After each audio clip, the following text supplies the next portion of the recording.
Even though iOS 17 won't be out for a while, we already know what new features to expect. And we're the geniuses behind it. We'd want to preface this with the news that Apple's emphasis on the upcoming augmented reality/virtual reality headgear means that iOS 17 will have fewer big upgrades than originally intended.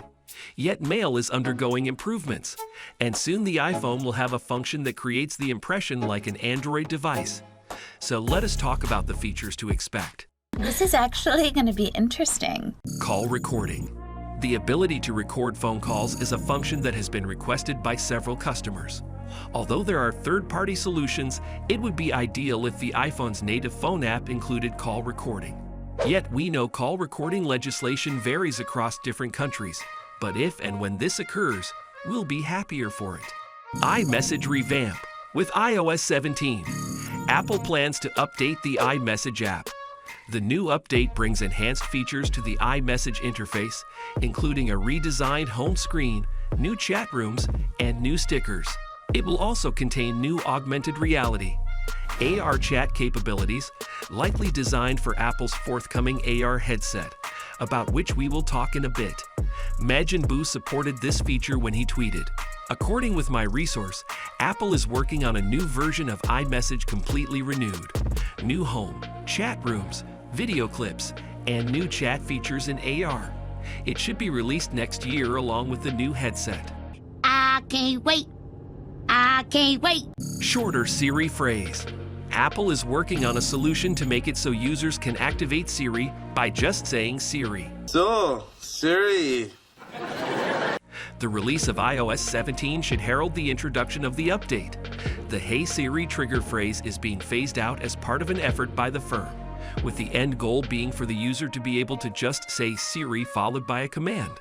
A smooth transition from Hey Siri to Siri would put Siri on par with its competitors. To activate Alexa, for instance, customers need just mention the name of Amazon's virtual assistant. By contrast, users of Google's Assistant must first say, "Okay Google," or "Hey Google," before making a request. But the company does its best to accommodate follow-up questions without requiring users to repeatedly use the wake word. Hey Google, kill Alexa. Admit it, it'd be a lot more convenient if you could simply say Siri before making any requests for Apple's virtual assistant. In any case, until we get our hands on it, make sure you're subscribed to our channel for the latest news on Apple products. Good, there's more coming. AR/VR headset. The most exciting speculation is that Apple's anticipated virtual reality/augmented reality headgear would be supported by a new app included in iOS 17. Apple's augmented reality/virtual reality headgear will be self-contained and include its own app store, but it's probable that the headset will be integrated with the iPhone in some way, even if just via the use of handoff. Two new Apple headsets are expected to materialize in the next few years, with the first one rumored to be launched in 2023 and perhaps branded Apple Reality Pro, being a high-end VR/AR headset. Users anticipate features like hand and eye tracking, video conferencing through FaceTime, and the option to use it as a display when connected to a Mac. Third-party app stores. As part of a massive update designed to satisfy stringent EU standards, Apple is getting ready to enable rival app shops for its iPhones and iPads. Users of the iPhone and iPad will need to be allowed to access non-Apple App Store applications by 2024.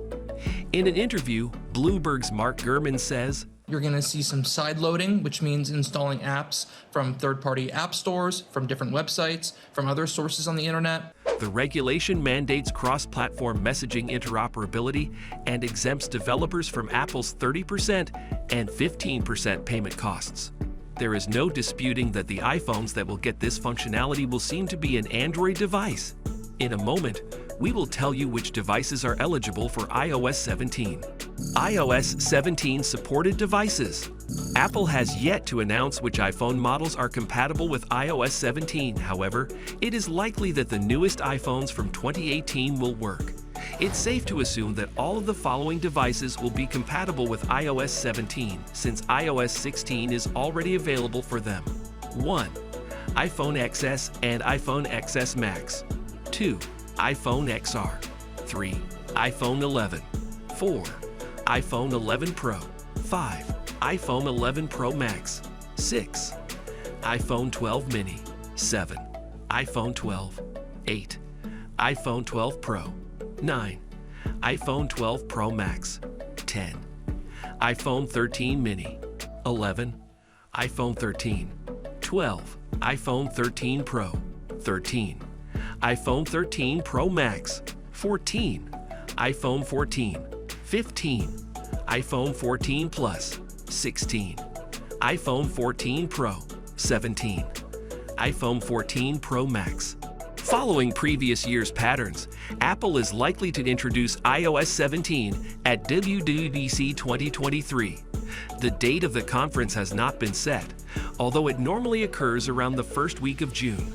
The beta version of iOS 17 will then be made accessible to programmers. There will likely be a public beta in July, with the full release happening in September, coinciding with the planned launch of the iPhone 15. Keep in mind that Apple has not confirmed any of these features, so take the leaks with a grain of salt. Anyway, which of the features do you want to see?